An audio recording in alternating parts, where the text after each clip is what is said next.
edition of this program. Welcome to ABN TV Newspaper Review. Here with me, I have the Punch paper and I have the Vanguard newspaper. Firstly, we are going to picture into the Punch paper for today. PDP crisis, 3,000 delegates set for high-stake commissions.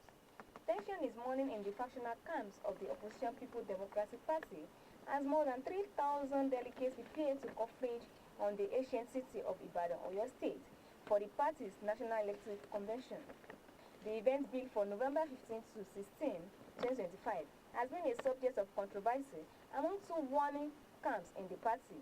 On one hand is the National Working Committee, led by the acting national chairman, led by the PDP, Umar Damagu, which enjoyed the support of the PDP Governor Forum, the Board of Trustees, and the Forum of State Chairman, among others.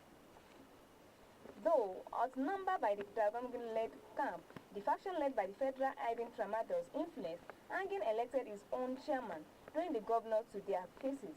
Justice James Omotosho delivered a ruling restraining the leadership of the party from going ahead with the planned convention.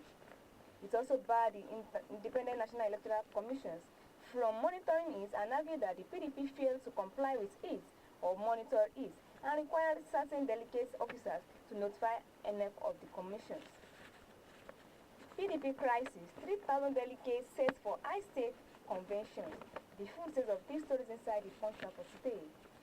Another story here with me in the Punch paper for today. Corruption eroding mortgage systems in Nigeria. Institute of Local Quality Survey has warned that waste price corruptions within the money of financial sectors is undermining Nigerian mortgage system and making home ownership increasing unacceptable for many citizens. To this end, the General Secretary of the National Institute of Quality Survey, Assis Ayodabo, has urged the federal government to review its policies on the mortgage system in the country. He made this call at the press briefing and the Nigerian Institute of Quality Survey, Lagos chapter, in commemorations of its Golden Jubilee celebration. He said the government should review its policies to make sure mortgage access more flexible and thresholds should be adjusted according to income categories. People should be able to access mortgage loans based on what they earn.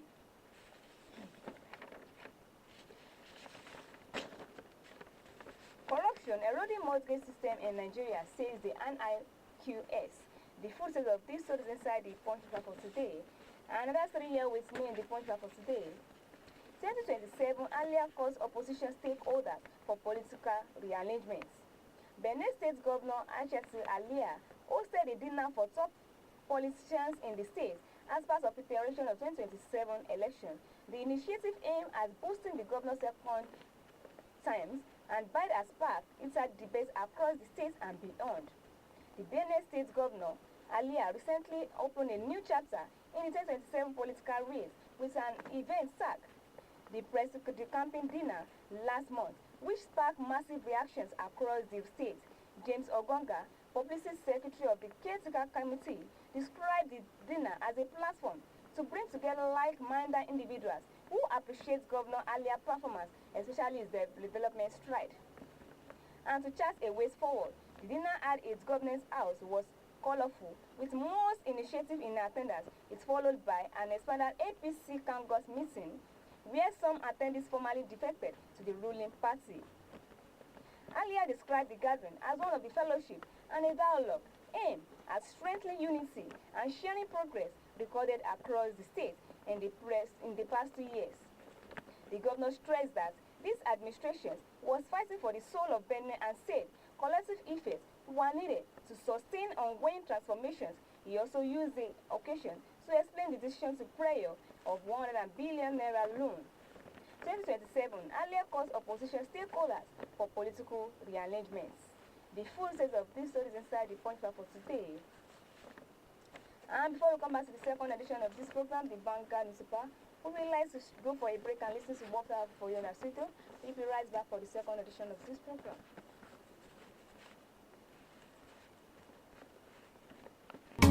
Discover the uniqueness in the entertainment industry. African Broadcasting Network (ABN) is now the pace setter in the industry. Do you want to advertise your product and services? Count on us. We will do it much more than your expectations. African Broadcasting Network (ABN) will deliver quick and prompt services. Our quality and clarity stands us out when it comes to delivering quality broadcasting. Our staffs are hardworking and versatile in the specific field of office. Our environment is so conducive and we are open to all. We also give advice on how to run your business profitably. African Broadcasting Network is situated at 9894 Isone Street, Suite 875, Houston, Texas 77036. Contact phone 281-652-8396 and 832-490-8203. Website www.abntvnetwork.com. ABN, celebrating Africans. Before we go to the second edition of this program, if you'd like to watch us live and direct on our social media page, you can follow us on our Facebook and click on ABN TV Houston. Likewise on our YouTube, like, share, comment, and make sure to subscribe and click on ABN TV Nigeria as well. And you can also follow us on our Twitter and follow us on ABN TV Houston. And lastly, on our Instagram, you can like, share, comment, and make sure to subscribe and click on ABN TV Nigeria as well. And now to the second edition of this program, the Vanguard newspaper. Judicial workers strike. This coalition of OSUN civil society challenge OSUN Chief Justice chosen on dialogue. Coalition of OSUN state societies of sought the chief judges of OSUN state and the judiciary staff union in the state to genuinely commit to peaceful resolution of the ongoing industrial actions in the judiciary in the state to allow residents access to judiciary services. The group, in a statement signed by the chairman Wahid Lawa on Sunday, disclosed that the strike the union embarked on since September 19 does not profit stakeholders in the judicial sector. While acknowledging the legitimate demand of the judiciary workers for improved welfare, promotions, and professional development, the OCS equally emphasizes the sacred duty of the judiciary as the last hope of the common man, while calling on the Honorable Chief Justice of the state, the Judicial Service Commission, and the justice to return to roundtable for negotiation. OCS offers to mediate and to observe the process with a view to assuring objective negotiations. Judiciary workers strike. CSO challenge OSUN Chief Justice choosing on dialogue. The footage of these stories inside the Vanguard newspaper today. Another story here with me in the Vanguard newspaper for today. Trump comment threatens national unity and SCSA one demand restrictions. Nigeria top Islamic body, the Supreme Council for Islamic Affairs, has condemned Donald Trump disagrees for Islamic affairs for country comments and accusing the U.S. president of foiling the dishonest country and warning that such routing threatens Nigeria's miscautious and warning that such when tourism and poverty driven.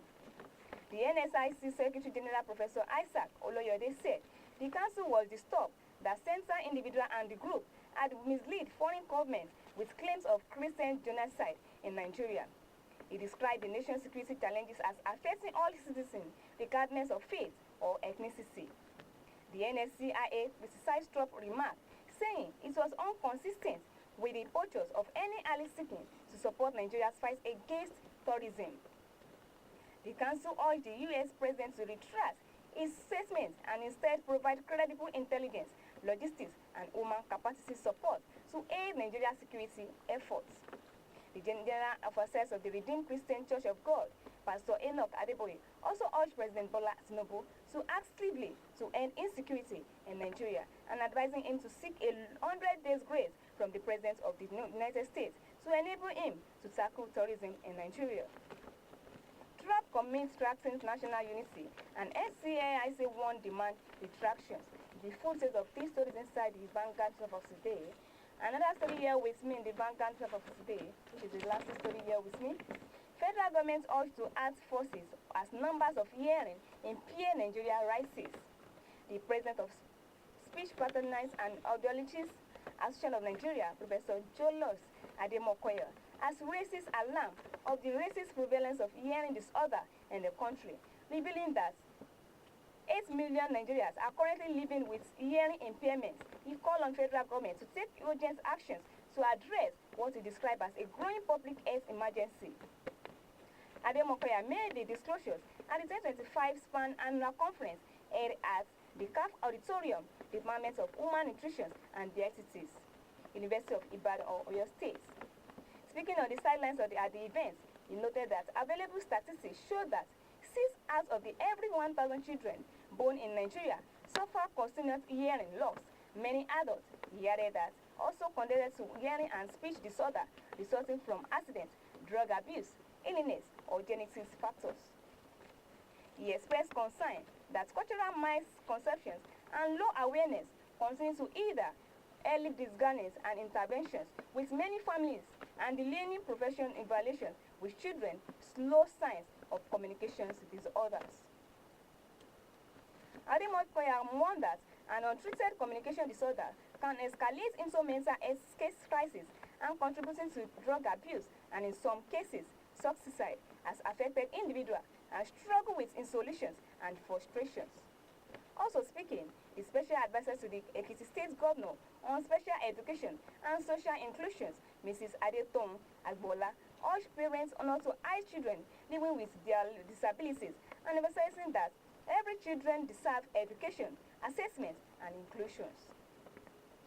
Earlier, the Registrar and Chief Executive Officers of the Medical Rehabilitation Therapists Board of Nigeria, Professor Rafia Ahmed, called for stronger collaboration between government, professional bodies, and families to enhance early intervention and preventive care. Federal government also act fast as number of hearing impaired Nigeria rises. The full set of these stories inside the Vanguard for today. And that's what we have for an newspaper review. If you like to watch us live and direct on our social media page, you can like and share, subscribe and comment, and click on Facebook ABNCD hosting. Likewise on our YouTube, you can like, share, comment, and make sure subscribe, and click on ABNCD Nigeria as well. And on our Twitter, you can also follow us, like, share, comment, and subscribe, and click on ABNCD hosting. And lastly, on Instagram, you can like, share, comments, and make sure to subscribe, and click on ABNCD Nigeria as well. And for those that are using TikTok, you can also like, share, comments, and subscribe, and click on ABNCD Nigeria on TikTok. And that's what we have for our newspaper review. My name is Kenny Afolabi. If you like, bye, and for now.